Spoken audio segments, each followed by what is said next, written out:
இப்போ வந்து நமக்கு ஃப்ரண்ட்டு, பேக்கு 2 ஸ்லீவ் எல்லாமே ஸ்டோன் ஒட்டி நல்லாவே ட்ரை ஆயிருச்சு. இப்போ நான் அங்கங்க வந்து எனக்கு இந்த மாதிரி ஒயிட் ஸ்டோனும் ஒட்டிக்கிட்டேன்.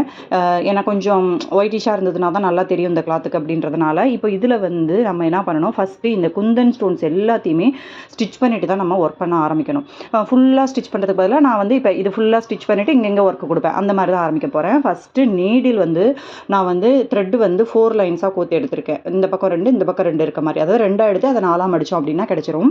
ஸோ நீடிலோட காது வந்து பார்த்தீங்கன்னா, இந்த ஸ்டோன்குள்ள நுழையிற மாரி இருக்கணும். அதுக்கப்புறம் நம்ம யூஸ் பண்ண போற மெட்டீரியல் வந்து பார்த்தீங்கன்னா, கட் பீட் அதாவது டியூப் பீட்ஸ் யூஸ் பண்றோம். சாலிட் டியூப் யூஸ் பண்றோம். இந்த நம்பர் பீட்ஸ் யூஸ் பண்ணுவோம். அதுக்கப்புறம் பென்சில் டியூப்ஸ் யூஸ் பண்ணுவோம். அங்கங்க தான் பென்சில் டியூப் வரும். ஸோ இந்த மாதிரி இந்த மெட்டீரியலுக்கு தேவையான நீடில் வந்து ப்ராப்பரா எடுத்துக்கோங்க. எல்லாத்தையுமே உள்ள போகிற மாரி எடுத்துக்கோங்க. இப்போ ஃபர்ஸ்ட்டு நான் வந்து என்ன பண்ணணும் அப்படின்னு சொன்னா, இந்த மாதிரி எடுத்துட்டு ஏதாவது ஒரு ஸ்டோன் எடுத்துக்கிறேன். இப்போ இந்த லெஃப்ட் சைடு ஸ்டோன் எடுத்துக்கிறேன் அப்படின்னா, ஃபஸ்ட்டு இந்த ஸ்டோனோட ஏதாவது ஒரு ஹோலுக்கு பக்கத்துலேருந்து நீடில் எடுங்க. எடுத்துட்டு அப்படியே ஆப்போசிட்டில் நீடில வந்து இந்த ஹோலுக்குள்ளே உள்ள விட்றேன். உள்ள விட்டு அது அப்படியே ஆப்போசிட்டில் வரும். கொஞ்சம் பொறுமையா தான் ஹேண்டில் பண்ணணும். கிராஸ்லேயோ இல்லை ஸ்ட்ரெயிட்லேயோ பண்ணுங்க.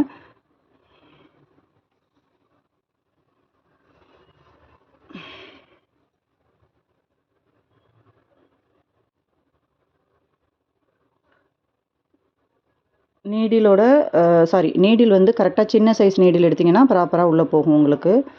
இது வந்து ரொம்ப கிராஸா போகுது எனக்கு. நீடில் உடஞ்சிரும் போல. ஸோ நான் வந்து லெஃப்ட் டூ ரைட் குடுத்துக்கிறேன். ஸோ இந்த பக்கத்துலேருந்து இந்த பக்கம் ஐ ஷேப்போட இந்த பக்கத்துலேருந்து இந்த பக்கத்துக்கு குடுத்து ஸ்டிச் பண்ணிக்கிறேன். எப்படி வேணாலும் நீங்க ஸ்டிச் பண்ணலாம். கிராஸா ஸ்டிச் பண்ணலாம், ஸ்ட்ரெயிட்டா ஸ்டிச் பண்ணலாம், ஹரிசாண்டல், வெர்டிகல், கிராஸ் 3 டைரக்ஷன்லயும் நீங்க ஸ்டிச் பண்ணலாம். கொஞ்சம் ம் விட்டு எடுக்கிறதுக்குள்ளேயே வெளில வந்துருது. இந்த மாதிரி. த்ரெட் வந்து நல்லா ஸ்ட்ராங்கா போட்டுக்கோங்க. என்னதான் நம்ம க்ளூ அப்ளை பண்ணாலும் கண்டிப்பா ஸ்டிச் பண்ண தான் செய்யணும். அதே மாதிரியே இங்கேயும். ஸோ உங்களுக்கு எது கன்வீனியன்ட்டா இருக்குமோ அந்த மாதிரி ஸ்டிச் பண்ணிக்கோங்க. கேமராவுல சரியா தெரியுதான்னு தெரியல எனக்கு.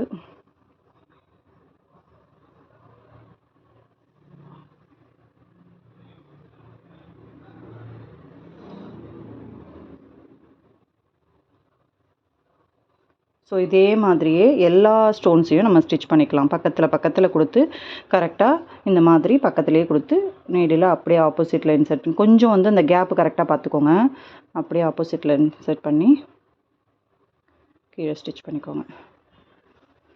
ஸோ இதே மாதிரி ஃபஸ்ட்டு நான் வந்து என்ன பண்ண போகிறேன் அப்படின்னா, இந்த ஸ்டோன் எல்லாத்தையுமே ஸ்டிச் பண்ணிட போகிறேன். இப்போது நான் ஸ்டிச் பண்ணி முடிச்சுட்டேன். இந்த லேயர் ஃபுல்லாக ஸ்டிச் பண்ணியிருக்கேன். இந்த ஸ்டோன் இருக்குது. இது வந்து நம்ம கீழே டவுன்வர்ட் வரும்போது ஸ்டிச் பண்ணிக்கலாம். இப்போது நமக்கு என்ன அப்படின்னா, இந்த வி ஷேப் கிட்ட நமக்கு வந்து டியூப் பீடு இல்லைனா சாலிட் டியூப் வரணும். நான் வந்து கேப் நல்லாவே இருக்கிறதுனால சாலிட் டியூப் எடுத்துக்கிறேன். ஸோ இந்த இடத்துல வந்து ஒரு சின்ன இந்த மாதிரி கேப்பே இல்லாத அளவுக்கு எடுக்கணும். ஒரு சாலிட் டியூபு, அதுக்கப்புறம் வந்து ஒரு நம்பர் பீடில் நம்பர் 2 mm பீடு கொடுத்துக்கிறேன். ஏன்னா அதுதான் கரெக்டாக இருக்கும். அதோட பெரிய சைஸ் கொடுத்தீங்கன்னா ரொம்ப பெருசாக போகிற மாதிரி இருக்கும். ஸோ அது வந்து நல்லா ஸ்லாண்டிங்கில் வர மாதிரி வச்சு கரெக்டாக நீடில் இன்சர்ட் பண்ணுங்கள். இன்சர்ட் பண்ணும்போது கரெக்டாக பார்த்து இன்சர்ட் பண்ணுங்கள். கொஞ்சம் கேர்ஃபுல்லாக தான் பண்ணணும். அது மாதிரி பீடு வந்து அந்த ஹோல் மேலே தெரியாத அளவுக்கு வச்சுக்கோங்க. அடுத்து வந்து அப்படியே அதோட லெஃப்ட் சைடில் ஒன்று, ரைட் சைடில் ஒன்று.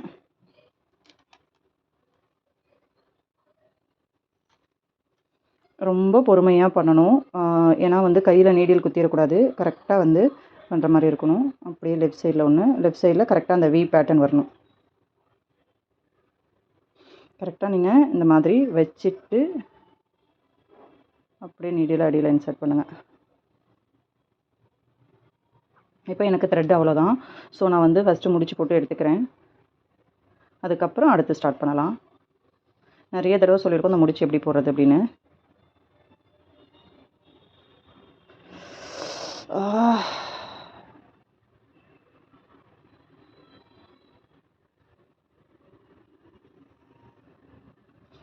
நல்லாவே குத்திருச்சு கையில்.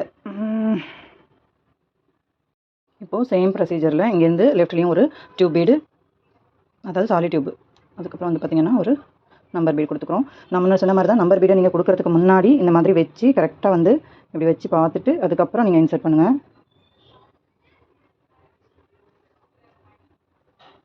ஓகேவா?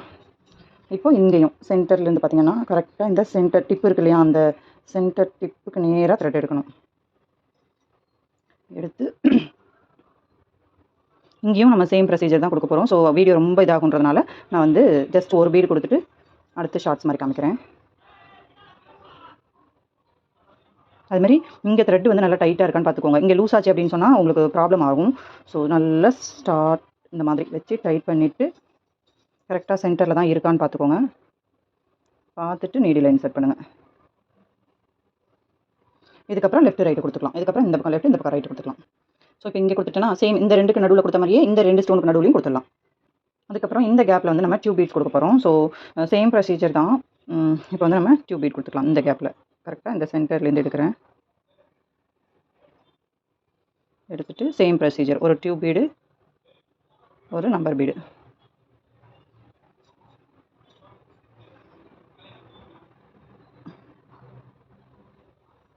இது கொஞ்சம் ஸ்பேஸ் நமக்கு அதிகமாக காட்டுது. ஸோ நம்ம வந்து சாலிட் டியூபே கொடுத்துக்கலாம். சாலிட் டியூப் கொடுக்கறதுக்கு முன்னாடி கரெக்டாக பீடை இந்த மாதிரி தள்ளி வச்சு பார்த்து கரெக்டாக கொடுங்க. இந்த ஒரு இடத்துல மட்டும் நான் சாலிட் டியூப் கொடுத்து அதோட சைடில் 2லையுமே வந்து நான் டியூப் பீட் கொடுத்துக்கிறேன். இந்த ஒரு இடத்துல சாலிட் டியூப் கொடுத்தேன்னா அடுத்து இந்த 2 சைட்லையும் நான் டியூப் பீட் கொடுத்துக்கிறேன். இங்கே மட்டும் சாலிட் டியூப், இதுக்கு வி ஷேப்பில் வர்றது வந்து டியூப் பீட்ஸு.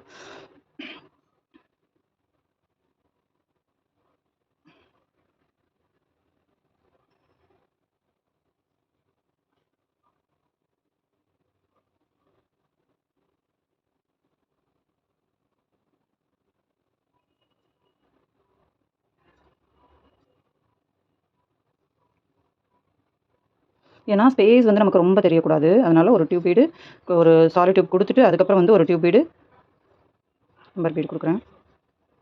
அதே மாதிரி இந்த ஷோல்டர் ஜாயிண்ட் பக்கம் வந்து கரெக்டாக இந்த பக்கம் போகிற மாதிரி வச்சுக்கோங்க. அது எனக்கு ரொம்ப இடிக்குது. அதனால தான் இப்போ ரொம்ப இதாக இருக்குது.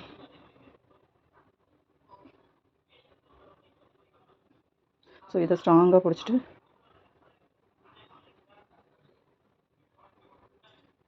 ஸோ இதே மாதிரியே இப்போ லெஃப்ட் சைடும் கொடுத்துட்டு அந்த கேப்பில் வந்து ஒரு நம்பர் பீடு கொடுத்துக்கலாம். த்ரெட் கம்மியாக தான் இருக்குது. நான் த்ரெட் கட் பண்ணிவிட்டு புது த்ரெட் யூஸ் பண்ணிக்கிறேன்.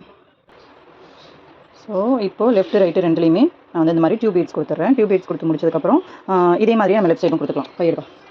ஸோ இங்கே கொடுத்துருக்க மாதிரியே இந்த பக்கமும் கொடுத்துக்கலாம்.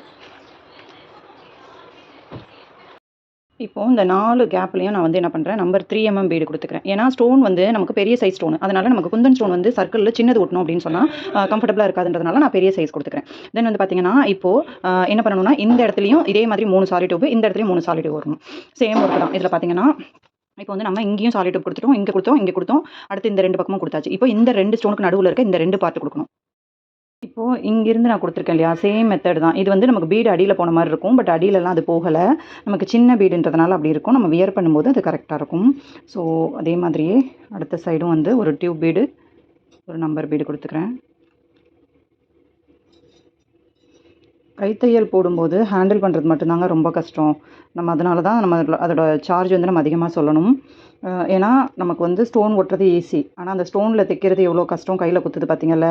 அதை விட முக்கியம் வந்து இந்த மாதிரி எந்த இடத்துலையும் மாட்டாமல் ப்ளவுஸும் டேமேஜ் ஆகாத, கஸ்டமரோட ப்ளவுஸும் நமக்கு டேமேஜ் ஆகக்கூடாது. அந்தளவுக்கு நம்ம வந்து பர்ஃபெக்டாக பண்ணி கொடுக்கணும். அதுக்கு தான் நம்ம மெயினாக சார்ஜ் பண்ணுறது. குந்தன் ஸ்டோன் ஒர்க் வந்தாலே மினிமம் வந்து 1000 ருபீஸ் சார்ஜ் பண்ணுங்கள். ஏன்னா ஸ்டோன் வந்து 4 ருபீஸ்லேருந்தே ஸ்டார்ட் ஆகும். இதில் நான் வச்சுருக்க ஸ்டோன்ஸ் எல்லாமே 8 ருபீஸ் 12 ருபீஸ் ஸ்டோன்ஸு. சைஸுக்கு தகுந்த மாதிரி ஸ்டோனோட ரேட்டு மாறும்.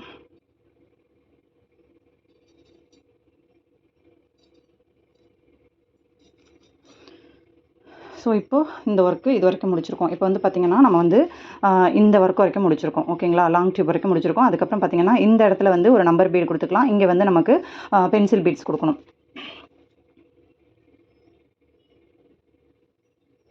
இந்த இடத்துல வந்து நான் நம்பர் பீடு கொடுக்கணும். இங்கேயும் நான் வந்து ஒரு நம்பர் பீடு இந்த எட்ஜில் கொடுத்துக்கிறேன். இல்லை ஸ்டோன்ஸ் வேணாலும் நீங்கள் கொடுத்துக்கலாம். இப்போது இந்த 2க்கும் நடுவில் உள்ள கேப்பில் ஒரு நம்பர் பீடு கொடுத்துக்கலாம்.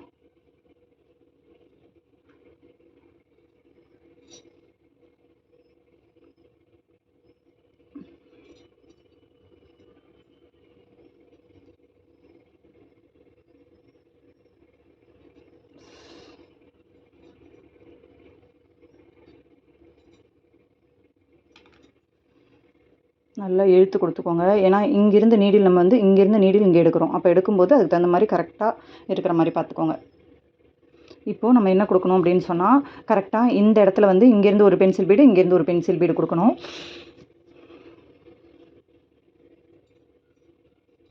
ஸோ பென்சில் பீடு இந்த இடத்துலேருந்து எடுத்துக்கோங்க. இங்கேருந்து எடுத்து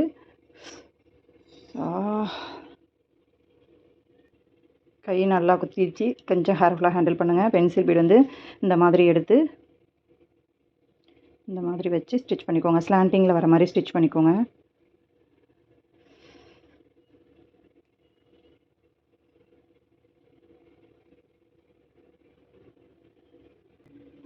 அகைன் ஆப்போசிட்டில் ஒன் மோர் இந்த பக்கம் ரைட் சைட்லேயும் அதே மாதிரி ஸ்டிச் பண்ணிக்கலாம்.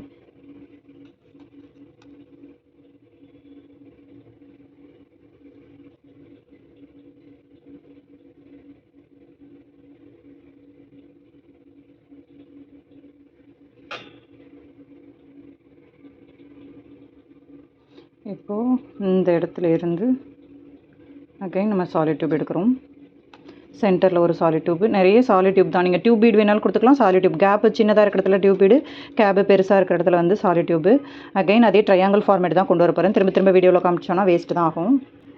ஸோ இப்போது நமக்கு இந்த டவர் வந்து இந்த மாதிரி, அதாவது இங்கே ஸ்லாண்டிங்கில் வந்து இப்படி வந்து இந்த இடம் வந்து ஃபுல்லாகவே குழிஞ்சு வர மாதிரி வரணும் இல்லையா? இப்போ நம்ம என்ன பண்ணணும், இங்கே இருக்கிற கேப் எல்லாத்துலேயுமே வந்து நம்ம டியூப் பீடும் நம்பர் பீடும் வந்து சேர்த்து ஸ்டிச் பண்ணணும். அதுக்கப்புறம் இந்த இடத்துல குழிஞ்சு வர மாதிரி வரணும். இப்போ நான் இது வரைக்கும் முடிச்சிருக்கேன் இல்லையா? இப்போது நமக்கு இந்த இடத்துலையும் வந்து டியூப் பீட்ஸ் வரணும். இப்போ இந்த 2 ஸ்டோனுக்கு நடுவில் உள்ள கேப்பில் வந்து டியூப் பீட் வரணும். டியூப் பீடும் அதே 3 பீட்ஸ் தான் நம்ம சேர்க்க போகிறோம். ஸோ என்ன ஒர்க்குன்னு மட்டும் நான் சொல்லிடுறேன். வீடியோவில் வந்து ரிமைனிங் எல்லாம் அந்த ட்ரையாங்கிள் ஷேப்பில் டியூப் பீட் ஸ்டிச் பண்ணுறோம். அதே தான் ப்ரொசீஜர். ஒன்று வந்து இப்படி ஸ்டிச் பண்ணிடுவீங்க, திரும்ப 2 சைடும் 2 ஸ்டிச் பண்ணுவீங்க. சேம் ப்ரொசீஜர் தான். ஸோ இந்த மாதிரி ஸ்டிச் பண்ணிக்கணும். இதே மாதிரி தான் இந்த பக்கம் ஸ்டிச் பண்ணணும். அதுக்கப்புறம் வந்து இந்த இடத்துல தெரிகிற கேப்பில் அங்கங்கே வந்து நம்ம ஸ்டோன்ஸும் இந்த மாதிரி டியூப் பீட்ஸில் வந்து 2 பக்கமுமே பீடு கொடுத்தும் நம்ம ஸ்டிச் பண்ண போகிறோம். இப்போ நான் இது வரைக்கும் ஸ்டிச் பண்ண வரைக்கும் பார்த்துருப்பீங்க. அதுக்கப்புறம் நான் எதுவுமே பண்ணல. ஜஸ்ட் இந்த 2 ஸ்டோனுக்கு நடுவில் உள்ள கேப்பில் நம்பர் பீட் கொடுத்துட்டு ஒரு சாலிட் டியூப் கொடுத்துருக்கேன். அதுக்கப்புறம் வந்து இந்த இடத்துல வந்து டியூப் பீட்ஸ் கொடுத்துருக்கேன். இப்போ நமக்கு டவர் வந்து இப்படி சரிஞ்சு இப்படி குழிவாக அந்த ஷார்ப் எட்ஜாக வரணும் இல்லையா? அதனால நம்ம என்ன பண்ணியிருக்கோம் அப்படின்னு சொன்னால் கரெக்டாக டியூப் பீட்ஸ் மட்டும் இது வரைக்கும் 2 ஸ்லாண்டிங்கில் வந்து சாலிட் டியூப் கொடுத்துட்டு ரிமைனிங் எல்லாமே நான் வந்து டியூப் பீட்ஸ் மட்டும் தான் கொடுத்துருக்கேன். இப்போ வந்து நம்ம என்ன பண்ண போகிறோம் அப்படின்னு சொன்னால் ஸ்டோன்ஸ் வந்து அங்கங்கே கொடுக்கலாம். நான் ஸ்டோன்ஸில் வந்து ஒயிட் ஸ்டோன் எடுத்திருக்கேன். ஸோ ஒயிட்டில் வந்து நம்பர் ஸ்டோன்னு சொல்லுவோம். குட்டி ஸ்டோன் இருக்கும் இல்லையா? அந்த குட்டி ஸ்டோன் எடுத்துக்கிறேன். இந்த மாதிரி ஃபெவிக்ரைல் அப்ளை பண்ணும்போது கொஞ்சம் அதிகமாகவே அப்ளை பண்ணுங்கள். ஸோ இந்த மாதிரி அங்கங்கே, ஸோ இந்த மாதிரி எங்கெல்லாம் நமக்கு கேப் அதிகமாக தெரிகிற மாதிரி இருக்கோ அங்கங்கே நான் வந்து அப்ளை பண்ணிக்கலாம்.